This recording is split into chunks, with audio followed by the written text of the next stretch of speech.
1.5 வயசு ஆயிருச்சு அப்படின்னு வச்சுக்கோங்களேன்.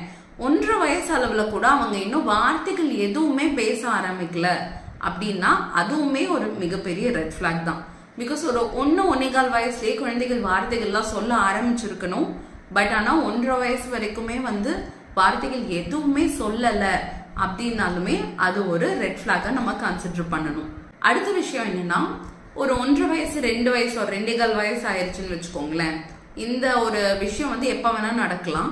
பட் ஆனா ஒரு 1.5 இருந்து 2.5க்குள்ள நடக்கிறதுக்கான வாய்ப்புகள் இருக்கு. சில விஷயங்கள்லாம் செஞ்சுட்டு இருந்தாங்க இந்த குழந்தை.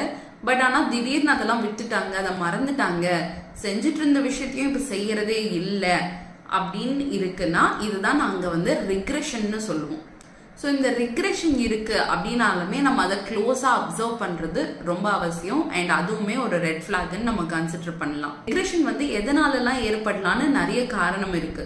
சம்டைம்ஸ் பல்லு முளைக்கும் போது, ஸ்லீப் சைக்கிள் ரெகுலேட் ஆகும் போது, பால் குடிச்சிட்டு இருக்க குழந்தை பால் விடும்போது, ஒரு புதுசா உங்க சாலிட்ஸ் ஃபுட் ஸ்டார்ட் பண்றாங்க இல்லையா, அப்ப இந்த மாதிரி டைம்ல சின்ன சின்ன ரிக்ரெஷன் ஏற்படும். இது இயல்பு தான். பட் செஞ்சுட்டு இருந்த நிறைய விஷயத்த அவங்க விட்டுட்டாங்க. ஒரு 2 வார்த்தைகள் பேசிட்டு இருந்தாங்க, அதை டோட்டலா மறந்துட்டா.